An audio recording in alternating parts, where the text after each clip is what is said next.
What's going on, guys? Joe, another epic video. Today, guys, we're going through and breaking down, like several many people requested this video, ranking all of my Scareclaw decks that I've posted here on YouTube and the different profiles and the different versions of the deck. So we're going to go through and ranking 6 different versions of the deck today. If you guys are new, make sure you guys please consider subscribing. As you guys can see down below, almost 75% of our viewers are not subscribed. We definitely try to do the best I can to help out new and returning players. Our deck giveaway series and also our how to basically return to Yu-Gi-Oh on a budget and play Yu-Gi-Oh with a budget, starting with the no card series that will air later on this week. So make sure you guys get forward to that. Make sure you guys also send me your post down below what decks you would like to see me do for Halloween type theme deck, so comment down below.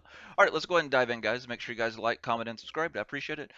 So the reason I put Crusadia last, guys, I went through and did some test duels prior to doing this as well, just to kind of help give me some last minute perspective, because some of these are so close and so subjective. So kind of keep that in mind. But the same thing we've talked about in like everyone's comment and including myself, especially with this version, you can see it even a little bit more. I actually lost the duel that I did because of this specific reason. Is right, you're shy of a Link 2 monster that you really need for recovery plays and stuff like that.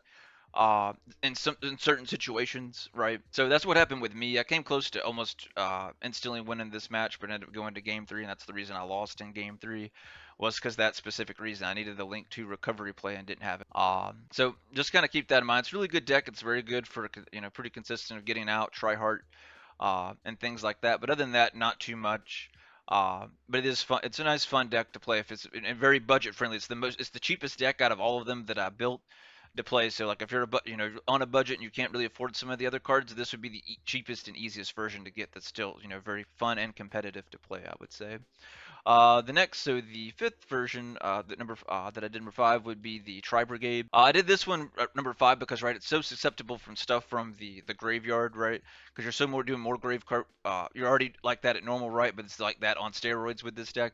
So if you're not playing something like that that affects the graveyard, or like remove from play anything like that, this deck, would obviously do a lot better, but stuff like that really kills the deck. It's going to kill all of your plays. So you're playing so many dead cards in the deck.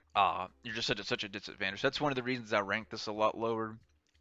But the benefit of this one, right, you can go into then a Tree Beast to go through and negate their spell cards. So like with this one, potentially more of a turn one deck. So this is like probably more of a go in first type of one for this particular version. So that's the reason I ranked it there. I just felt like it couldn't overcome certain things in certain situations, but I feel like that probably would be sometimes a little better going first with that one. For number four, I ranked the pure version that I did. I felt like this one's very well balanced. Uh, going back to some of the comments that I already made previously.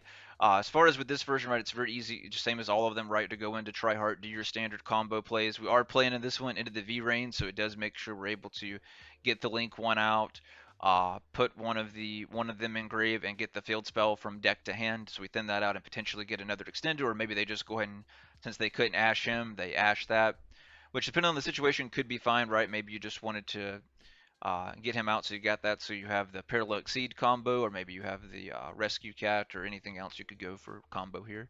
But I like this one, like I said, for that specific reason, and I feel like Into the V range really helps takes the pure version really to the next level, and keeping them from potentially negating plays with that as well, or going into a unicorn that they can't negate right and bouncing something. So that's why I rank this up a little higher. I feel like it's more consistent, and it's not susceptible to some of the other decks versions that they are, if that makes sense.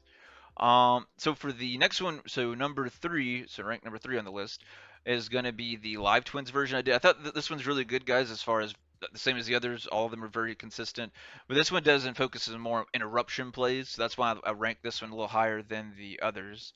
So just kind of keep that in mind. So this way you can kind of stop them. Basically, once your full board is right, is getting the try hard out and getting Trouble Sunny out. So when they go on their turn, you can basically send use her effect, send her, and bring these out, so you can get to pop it and draw on cards essentially during your opponent's turn.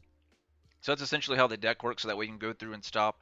Maybe they're trying to go into link plays to try and link climb into access co-talker or something like that, and then you can just stop them, just by going through and using you know the Live Twins engine version of your deck as well. Plus, it adds an extra, kind of OTK variant to the deck as well. With them, just make sure you're more careful. You have to be more. This is the only one you have to be more careful with. It is a little more lethal, but with that extra power does come with more responsibility. You got to make sure you're watching your plays, because you do get locked into fiends, so it's very important that you're watching yourself. So doing a lot of test hands, playing by yourself before you actually take it to a tournament or even play online for that matter. Just make sure you're being very careful. Wish I could find the person that inspired me to build this version that I played on Omega. Hopefully they'll see one of my videos because I would love to see their specific version and see how close mine is to theirs.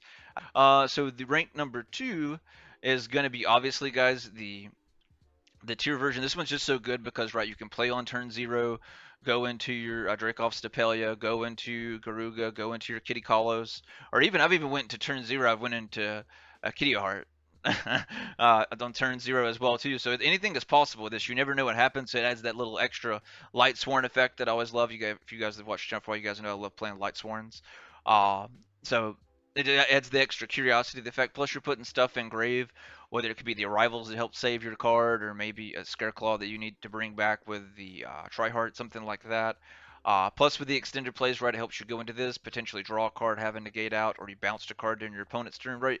It's stopping them from playing before they even really get it, before you even really get a chance to play, and it's hitting them when they're at their weakest, which is kind of turn 1, right? Because they're not expecting, per se, right, to get hit by that to a certain extent. So that's a good plays there, especially if you know the deck you're playing against. You can very easily counter. So that's kind of my thought behind that. And I also added the sales ban in here recently, so we can stop things like Nibiru.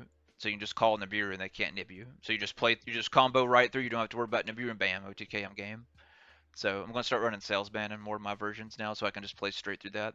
And then obviously the best version by far is the one that I got really creative on, that I get also the most questions, and one that people say the most confused on, surprisingly. So I'll try and help with some of that confusion here in this video too.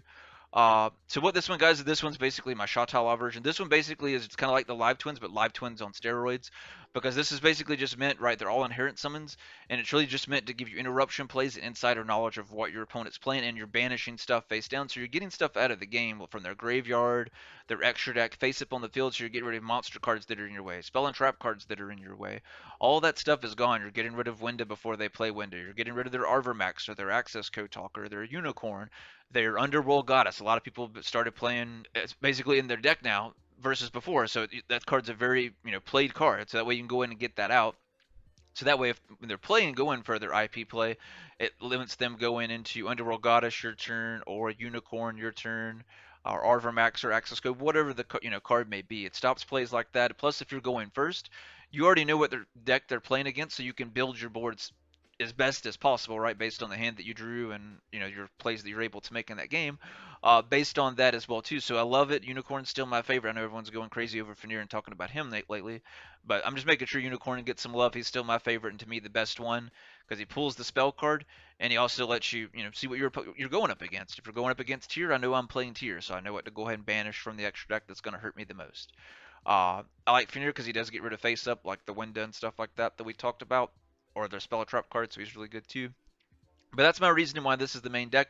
You guys can also win this very exact deck in the deck giveaway series. So if you haven't watched that video, I go through the deck profile listed. I may have changed a few things in here since then, but I go through and list the deck profile that I'm giving away with this particular deck, with the card set coming out here soon in Darkwing Blast. But that'll do for this video, guys. Make sure you guys comment down below and get subscribed. Let me know what Halloween versions of the deck you want to see, and that'll do for this one, and I'll see you in the next one. Peace out.